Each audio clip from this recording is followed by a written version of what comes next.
A luxury jet on its maiden voyage is jolted in mid-air. Declare an emergency. We have a wingtip! The plane has lost part of its wing.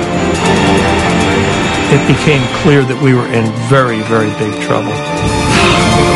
The crew struggles to land the badly damaged plane. November 600, X-ray Lima, declare an emergency. But the trouble isn't over when they hit the ground. The crew is detained and questioned by police. Somehow, this small plane has triggered the worst crisis in Brazilian aviation history.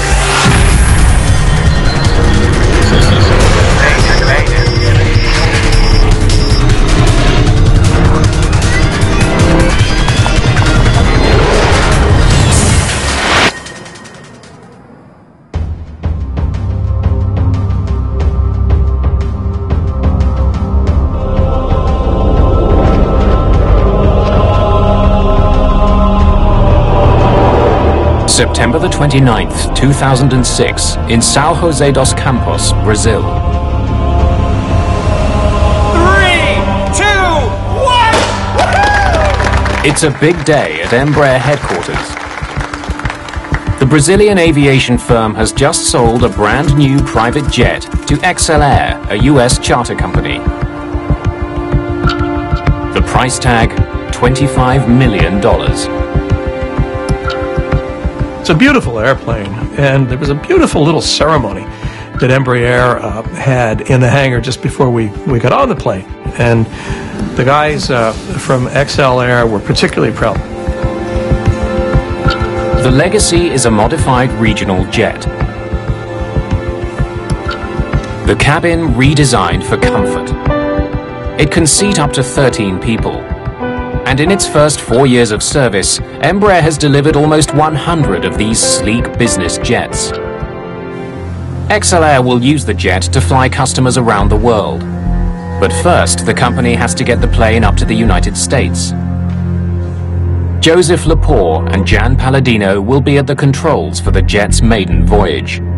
They've been down in Brazil for a couple of weeks, getting familiar with the new plane. Joe Sharkey is a reporter for the New York Times. He's been offered a free ride home. We were delivering an airplane, basically, and my role was hitchhiker, and they kindly invited me along.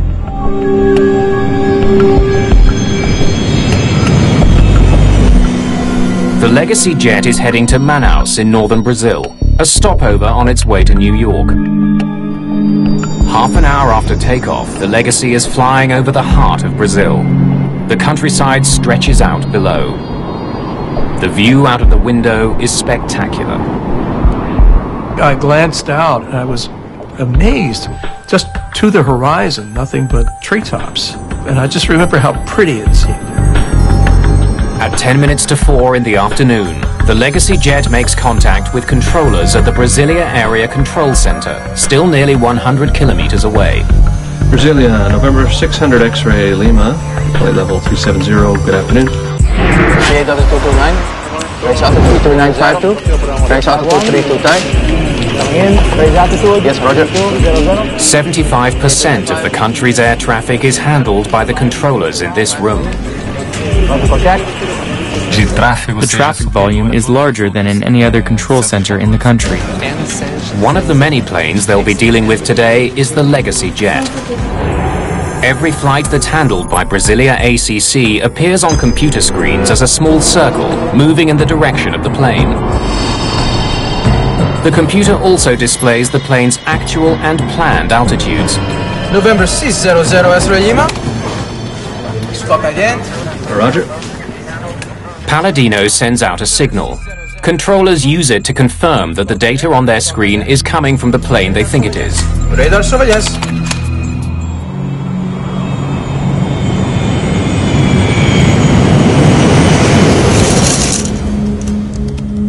An hour later, the flight has settled into a familiar routine. Mood sort of settled down, everybody was working, and it was just a very, very calm and peaceful time. I was transcribing notes from one of the interviews from the Embraer tour. Brasilia, November 600 X-ray Lima. But in the cockpit, Palladino is having trouble getting back in touch with air traffic controllers in Brasilia. Brasilia, November 600 X-ray Lima. He can't raise controllers on the frequency he used almost an hour ago. He tries other channels. Brasilia, November 600 X-ray Lima.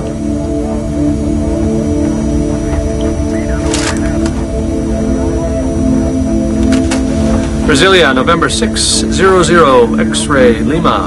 November 600 X-ray Lima. After 12 attempts, Palladino finally gets in touch with Brasilia ACC, this time with a different controller who provides radio frequencies for future contacts. Contact 123.32. 26.5. I'm sorry, I didn't get the last two. Sorry, say frequency one more time for November 600 X-ray Lima. The Legacy loses radio contact again. Brasilia, November 600 X-ray Lima. As the pilots try to restore communication with Brasilia, the plane continues to power through the sky. It's just minutes before 5 o'clock.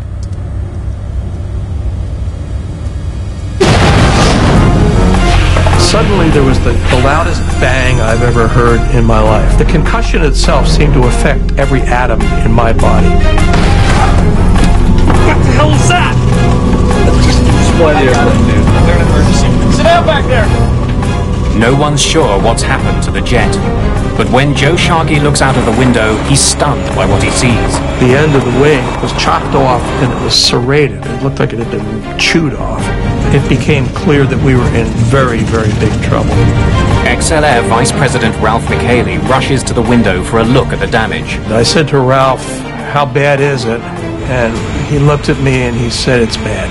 With more experience flying this type of plane, co-pilot Palladino takes over control of the limping jet. Just let me fly the thing, dude. Alright? We're descending, I want to get down. Okay, it's yours. The crew still can't make contact with controllers. November 600 X-ray Lima, declaring an emergency. Do we have a wingtip? No! The entire tip of the Legacy's wing is breaking up. That affects airflow and is making the plane hard to control. Yeah, you doing okay? As the plane begins to descend, passengers in the back are worried that the damaged wing is getting worse.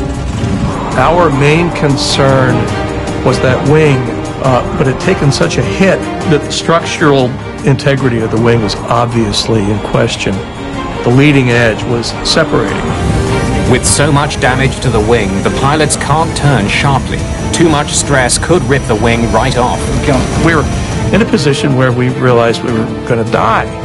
I thought of my wife, and I thought, well, okay, one thing I can do is I can write a note to my wife, which I did. I took out my reporter's notebook, and I wrote, a short note saying that I loved her, and that, just saying what I could.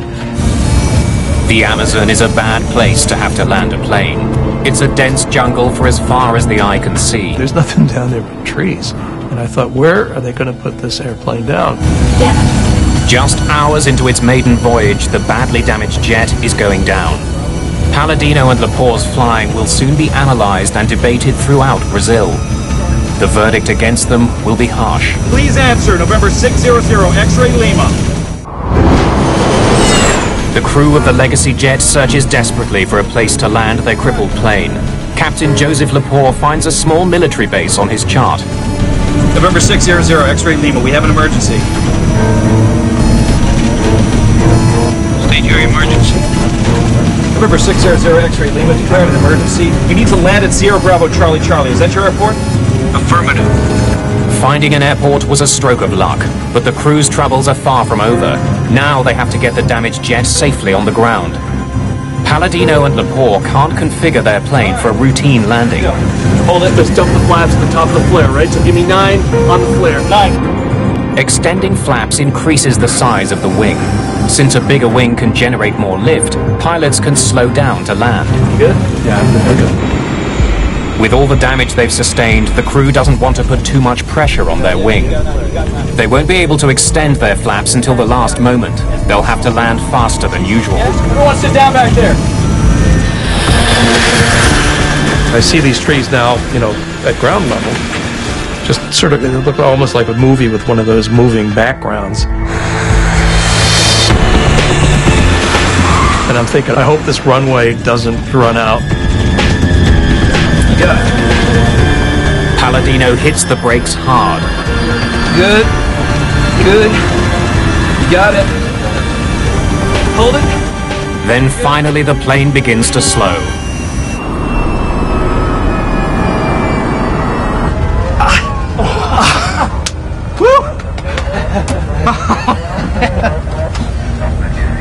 Good job. Oh, man. And then finally we just did come to a halt. There's that beautiful silence that occurs when the engines are shut down and everything was just quiet again.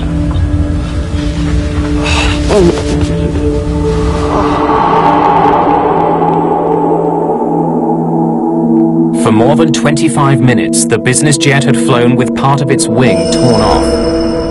There's also damage to the plane's tail. Somehow, high over the rainforest, something tore into the plane.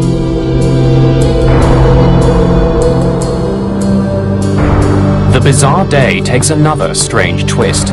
Because they've landed at a military base, soldiers confiscate the passports of everyone on board. And that's the point at which I realized that we were in custody. I don't think the others on the airplane had the immediate sense that this was a custodial situation. Along with the two pilots, the jet's passengers are taken to the nearby airbase.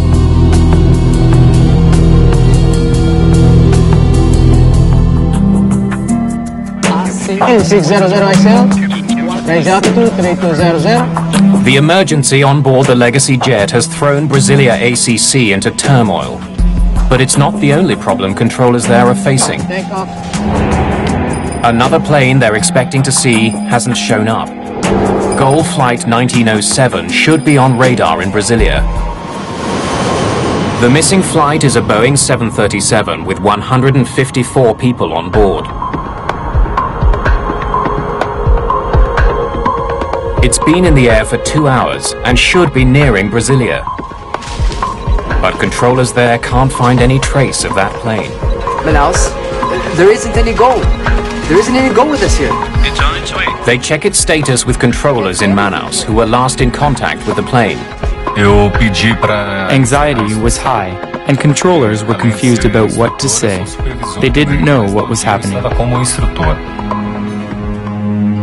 Deep in the Amazon, those who were on the XL Air jet are also struggling to figure out what happened. We hit something, man. That's all I know. Maybe it was a condor. Are you kidding? It was 37,000 feet. Well, maybe it was a military jet. Oh, I think the plane must have exploded. Flew through the debris field. There would have been more impact. As they're trying to piece together the day's strange events, the group gets some shocking news.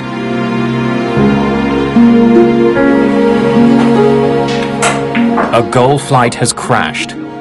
It's the plane that's been missing. I just heard the 737 went down in the Amazon right where we were.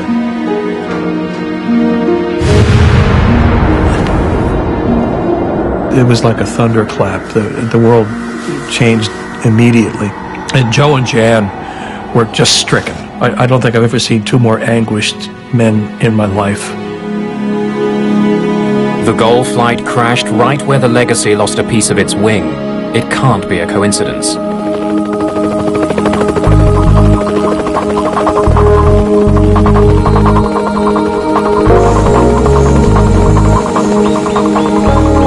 Approximately 100 kilometers from the military base, the wreckage of Gol Flight 1907 has been found. The greatest difficulty involved the fact that the plane fell straight down. When it hit the ground, the trees covered it up, making it hard to get to. The shattered remains of the plane litter the jungle floor.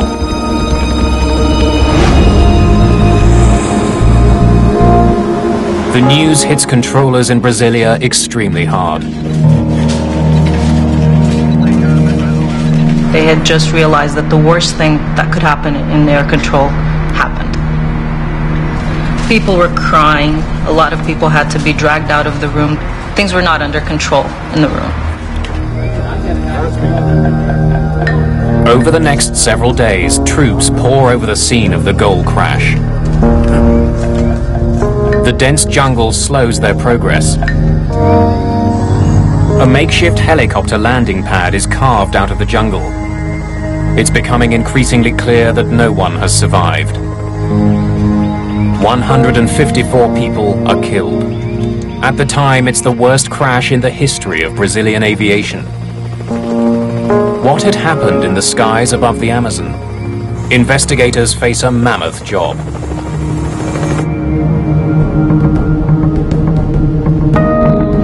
Colonel Rufino Ferreira is in charge of the investigation into the Goal crash. An investigator always has to keep an open mind. You can't start with any preconceived ideas. When we arrived at the location of the accident, the only thing we knew for sure was that we had found the plane that was missing. The wreckage of the Goal jet is spread over more than 2 kilometers. The widespread debris tells investigators that the plane ripped apart before crashing to the ground.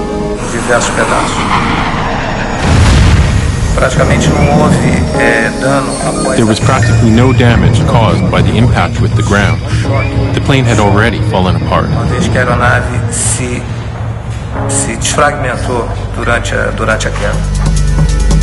On October the 2nd, just 3 days after the crash, the plane's flight data recorder is found. Most of the cockpit voice recorder is also recovered, except for one critical part. In this accident, the impact was so strong that the module separated from the recorder. Modern voice recorders don't use tape. Conversations are recorded digitally onto a memory module. But that part of the Goal CVR has broken free. Without it, the rest of the cockpit voice recorder is useless. While the search for the module continues, Ferreira looks at the information from the 737's flight data recorder. He learns that the plane was flying at 37,000 feet. It was on course and flying level at its assigned altitude. Then, without warning, the plane pitched over and plummeted toward the ground. Whatever happened, it was sudden and catastrophic. The data recorder tells Ferreira that the plane spun 11 times before it hit the ground. Klaus, I can't see Goal.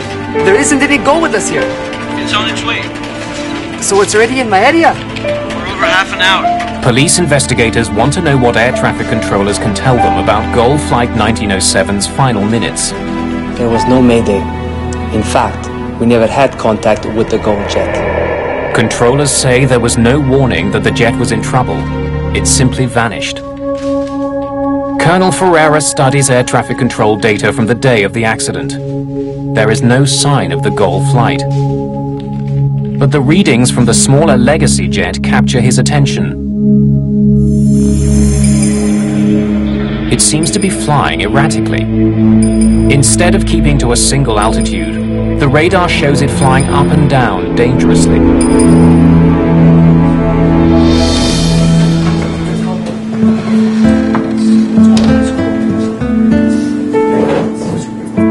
Perhaps the private jet pilots were testing out their new plane by climbing and descending quickly. They may have collided with the Goal jet as a result of their reckless flying.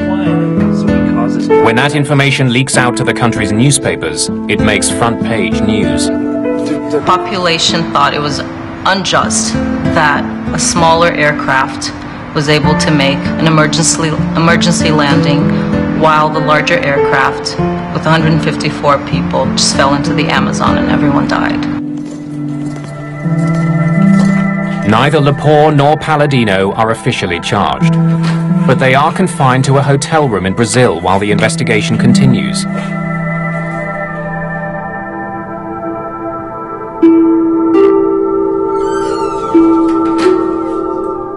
Ferreira interviews the two pilots about what they did and what they saw. Look, we were proceeding northwest on course to Manaus at 37,000 feet. Okay, we were attempting to contact Brazilian control. Were you changing altitude? No. I was on the plane. Had the plane been flying erratically or doing loop-de-loops or whatever it was, I think I would have had a pretty good story for the New York Times. Did you say you were flying at 37,000 feet? Yes, that's right. Flight level 370. We never moved from that.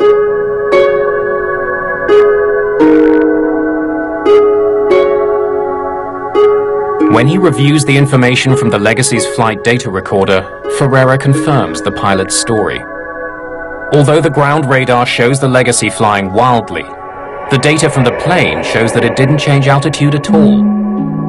But there is something shocking about the Legacy's path. The business jet was flying north to Manaus, the Gol flight south from Manaus.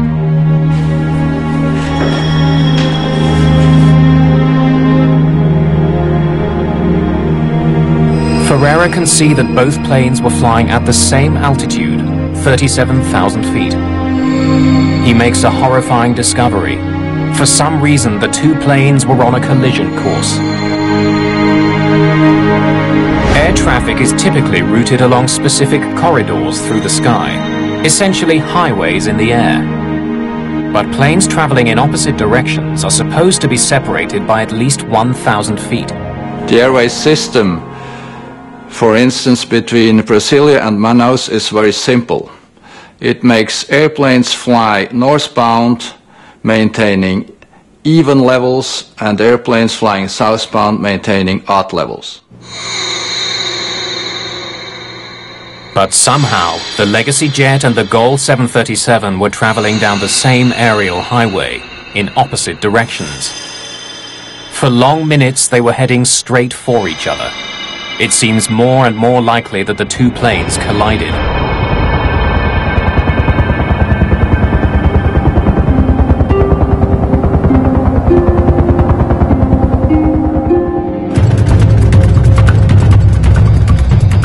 At the crash site, workers find support for this incredible theory. The left wing of the Gol flight is recovered. Investigators discover that about halfway along the wing, it's sliced clean through. None of the other wreckage is sliced this way. The precise nature of the cut tells Ferreira that this is not damage that was caused by impact with the ground. The damage on the left wing clearly shows that it was caused by a collision with another plane. The badly damaged wing would have sent the 737 into a spiral dive. The pilots would have had no way of controlling it.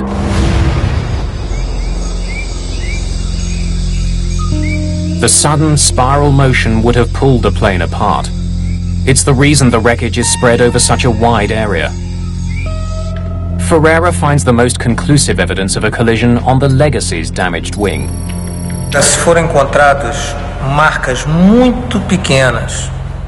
On the Legacy, we found very small traces of paint that came from the Gol wing.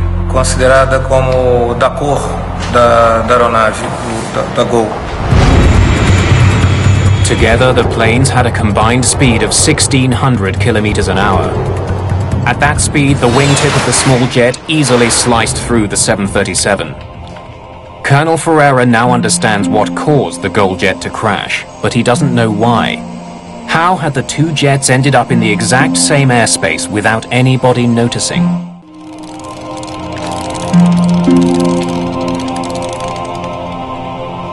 Investigators in Brazil now realize that they are dealing with something very unusual.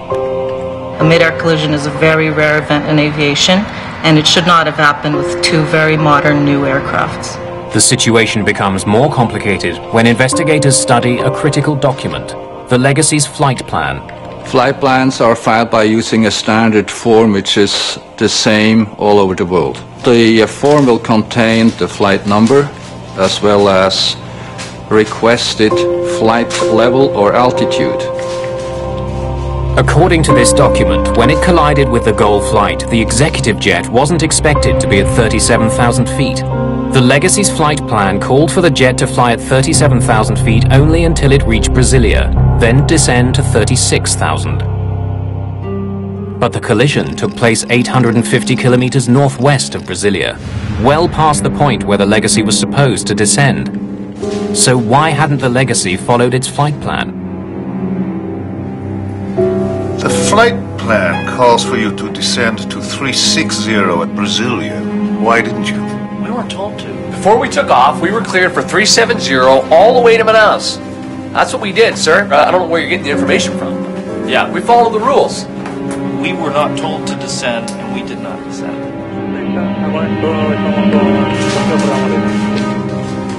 Colonel Ferreira needs to check the story that the crew is telling. He wants to know exactly what they were told by controllers when they took off from São José dos Campos. November 600 X-ray Lima, ATC permission for Manaus, flight level 370.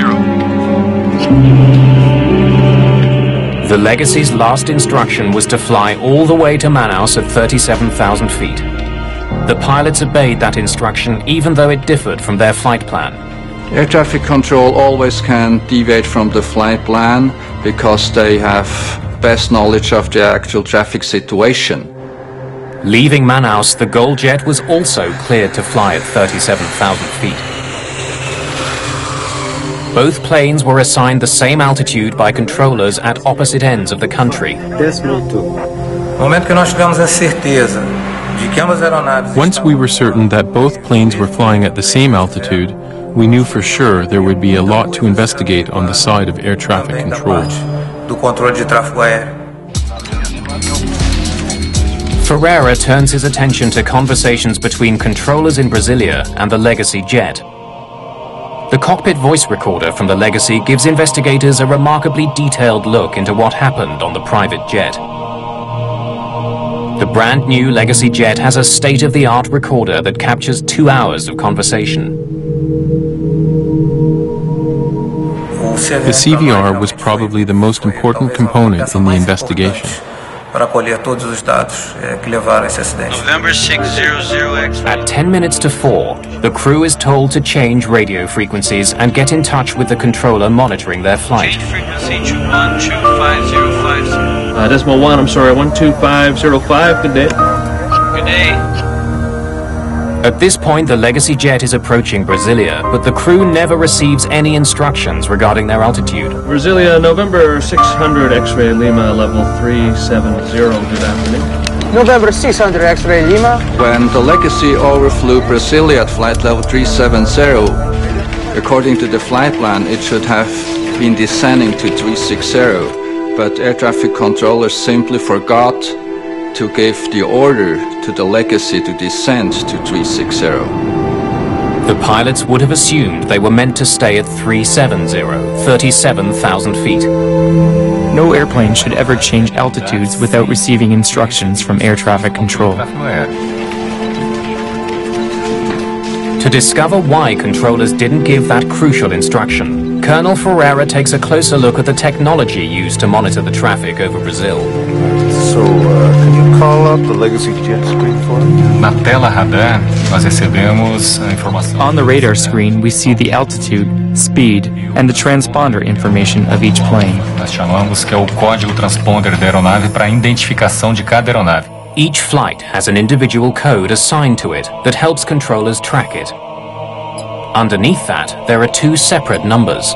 On the left, the plane's actual altitude. On the right, the altitude the plane is supposed to be at according to its flight plan. So here, the number changes to 360.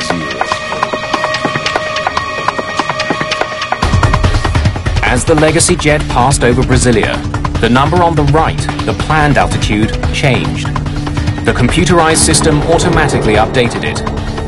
According to the flight plan, at this point, the plane was supposed to descend to 36,000 feet, 360. To my knowledge, only Brazilian air traffic control system is using this kind of design. In other parts of the world, this update has to be done manually. The computer changed a single number. which led to a critical error. Without much experience with the computerized system, the controller mistook the new planned altitude for the plane's actual altitude. Só que o sistema mudou automaticamente, mudando o nível autorizado para... The system changed it automatically from the authorized altitude to the planned altitude, which made the controller believe the Legacy was flying at 360. Quando o outro controlador veio assumir o serviço, ele passou para ele o nível que estava no plano de voo 360. Police investigators talk with the controller who was on duty when the number changed on the screen. It was shortly after that I went on break. Lucivando relieved me. He tells police about a critical mistake on his part. You have 5 aircraft. The Legacy is at 360. Before leaving, he handed his flights off to another controller, telling him where he thought the Legacy was flying. I believe it was at 360, and that's what I told you. When the new controller took over, the one being relieved gave him the Legacy's altitude information according to the flight plan, 360. But the jet was actually flying 1,000 feet higher, right in the path of the goal flight. Colonel Ferreira studies transcripts of conversations on board the Legacy and finds that the crew was having their own difficulties during the flight. How much longer, guys? That's a good question, Ralph. The crew seems unfamiliar with some of the jet's advanced systems. Still working out the kinks on how to work this flight management system. Where's the one that gives us total time? My impression is that the pilots were trying to learn their aircraft systems during the flight. Investigators also uncover a breakdown in communications. Brasilia, November 600 X-ray Lima, flight level 370, good afternoon. November 600 X-ray Lima. After a brief conversation between the Legacy jet and Brasilia ACC, Colonel Ferreira notices something extremely unusual. For almost an hour, the Legacy pilots don't talk to anyone on the ground. Brasilia, November 600 X-ray Lima. Palladino did try to get hold of ground control, but he couldn't get through. Brasilia, November 600 X-ray Lima. He then tried the backup frequencies listed on his navigation charts. Brasilia, November 600 X-ray Lima. November 600 X-ray Lima. His only contact, a single garbled message. 6 smoke 5. Sorry, say frequency one more time for November 600 X-ray Lima. Both pilots and air traffic controller should have been more concerned of maintaining two-way contact all the time. This is their duty. Brasilia, November 600 X-ray Lima. Had pilots and controllers spoken, they might have discovered that the Legacy was flying north in a corridor reserved for southbound traffic. As the public learns about the mistakes in the Air Traffic Control Center, there is growing pressure to make some changes. We wanted to understand what had happened to these people inside the control room. The controllers should have been able to see on their radar screens that these two airplanes were flying in a collision course. Brazilian air traffic control is one of the last in the world to be run largely by the country's military. Since they're run by the military, they're run by the Brazilian Air Force, we did not have complete access to information except for what was released. As fingers are pointed at controllers, many of them come forward with stories of overwork and poor training. They complained that they weren't well trained in English language, which is the international aviation language. Also, they had complaints about their equipment. In fact, the controller who incorrectly reported the Legacy's altitude had been on the job for only a year.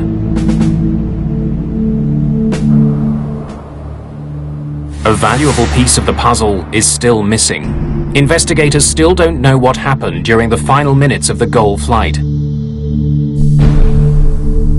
Soldiers have been scouring the Amazon jungle with metal detectors looking for the plane's missing memory module. 600 X-ray Lima. Brasilia, November 600 X-ray Lima. Soldiers have been scouring the Amazon jungle with metal detectors looking for the plane's missing memory module. 600 X-ray Lima. Brasilia, November 600 X-ray Lima. Brasilia, November 600 X-ray Lima.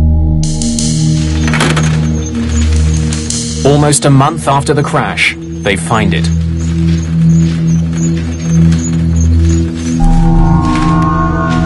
Colonel Ferreira hopes to hear some reason why the Gol crew wasn't able to avoid colliding with an oncoming jet. Gol 1907. Contact Brasilia. ACC on 125.2. A good flight. Thanks very much, Brasilia 12.2. Gol 1907. There are no alarms before the collision. No warning that they were flying straight for another jet. Pilots rely on air traffic controllers to keep other planes out of their path. They spend much of their time monitoring their instruments, not the skies ahead. At the speed they're traveling, they'd only have to look away for a few seconds to miss an approaching plane. There were no issues of communication and no misunderstanding between the pilots and air traffic control.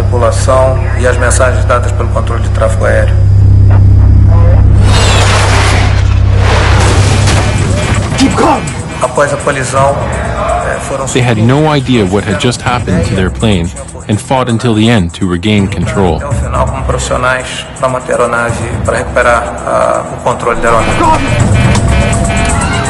For less than a minute, the pilots struggle for control, but there's nothing they can do.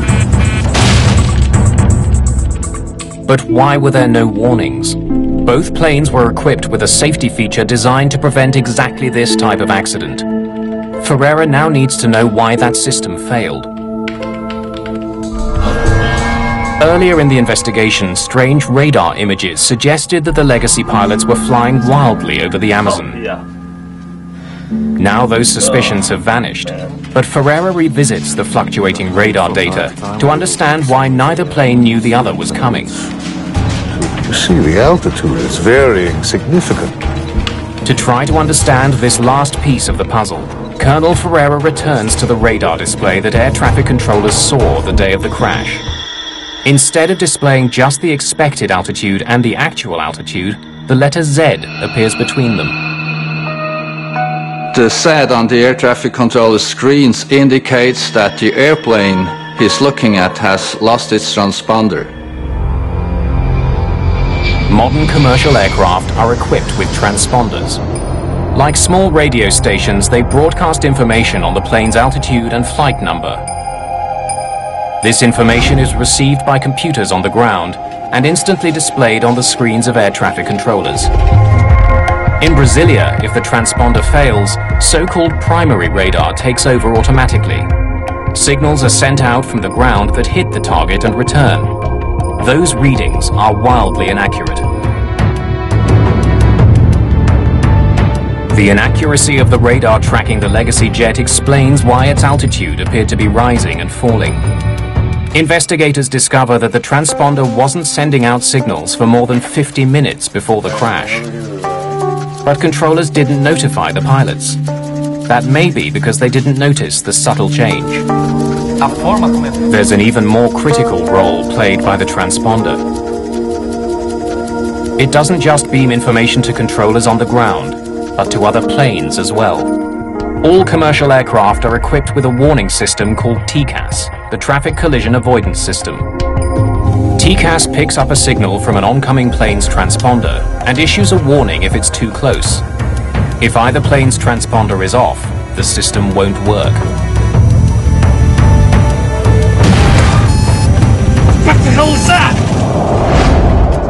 Ferreira discovers that the Legacy's transponder was working early in the flight and after the collision. But for more than 50 critical minutes, it was silent.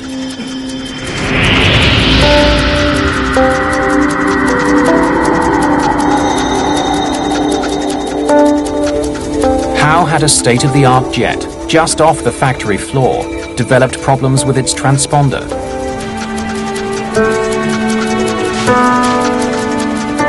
Investigators examine the Legacy jet's transponder unit. They discover that the system which controls it had a troubled history. It had been installed on a different plane, but removed because it wasn't working. It was repaired and then placed on the jet that was sold to XL Air.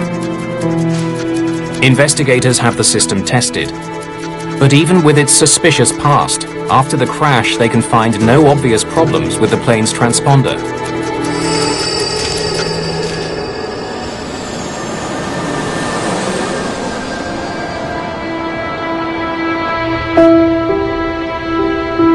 Now this is the layout now, the standard one and the legacy jet. Colonel Ferreira does notice something potentially dangerous about the design of the Legacy's cockpit.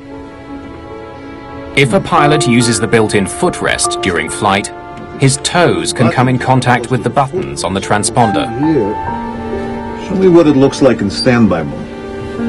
And when the transponder does go into standby, it would be difficult for a pilot to notice. There's no alarm? A small yellow warning light is the only indication that the transponder isn't on. It was not easy for the pilots to detect that, because it's not hooked up with the central warning and alert system. But the pilots of the Legacy jet do not remember using the plane's footrest. Still working out the kinks on how to work this flight management system. Time. Investigators suspect that one of the pilots may have turned the transponder off by mistake. The most probable scenario is that, by accident, one of the pilots temporarily turned off the equipment as he tried to familiarize himself with the technology on board. However, the transponder went off. At a critical moment, the crew had no last-ditch safety system to warn them that they were flying right at a 737. Even though the TCAS system on the GOL plane was working, there was no signal from the approaching jet for it to receive. Closing in on each other at 1,600 kilometers an hour, the pilots never saw each other coming. Brazil's air traffic control system would undergo some radical changes as a result of the collision. But those changes would not come without a fight. The investigation into the crash of GOL Flight 1907 has uncovered dangerous problems with Brazil's air traffic control system. Brasilia, November 600 X-ray, Lima, level 370, good afternoon. Two planes were assigned to fly at the same altitude in the same airspace. Radar surveillance. Overworked and inexperienced controllers in Brasilia neglected to instruct the Legacy jet to descend to 36,000 feet. You have 5 aircraft. The Legacy is at 367. Then they mistook the Legacy's planned altitude for its actual altitude. To make matters worse, the Legacy pilots, unfamiliar with Brazilian airspace, were unable to make contact with controllers on the ground.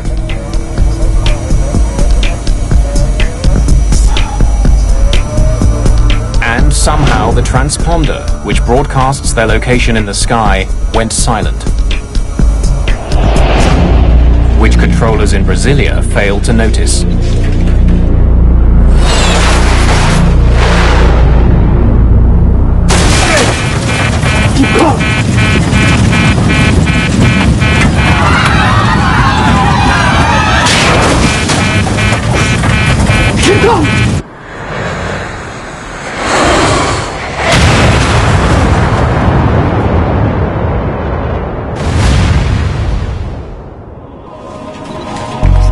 A multi-billion-dollar ATC system designed to keep planes apart had failed to detect two planes on a collision course. Uma série de erros, de falhas humanas ocorreram e onde as defesas. One by one, a series of human errors occurred, and all of the defense systems that exist to avoid these errors were defeated. Esses erros foram sendo uma a uma vencidas. A month after the crash of the GOL passenger plane, controllers begin a Work to Rule campaign. They want to draw attention to problems with the system. Once they did start working to the rules and not stretching them anymore, this triggered what we called the aviation crisis in Brazil. At a certain point, maybe 40% of flights in all of Brazil had over an hour delays. Following the crash and the work slowdown, changes start being made. There has been a lot of changes in Brazilian aviation after the accident, specifically with regards to air traffic control. The Air Force had to admit that they had a shortage of controllers, and also there's a higher degree of accountability. In the United States, the Federal Aviation Administration issues 2 recommendations as a result of the tragedy. Pilots flying legacy jets are warned of the possibility that putting their feet up in the cockpit could accidentally turn off the transponder. And manufacturers are told that an alarm should sound if the TCAS system shuts off. The controllers who were involved in the crash are charged with varying degrees of manslaughter. But those criminal charges worry people who were closely involved with the disaster. Trabalhar uma investigação com fins de prevenção, quando existe uma... An investigation like ours, which focuses on prevention, suffers huge setbacks when there is pressure to lay charges. Muito grande por ter sido o maior acidente. By blaming people, we might be creating a culture where people will not come forth and be honest about failures and mistakes. And when we try to hide that, things get swept under the carpet, and soon enough they'll come out again.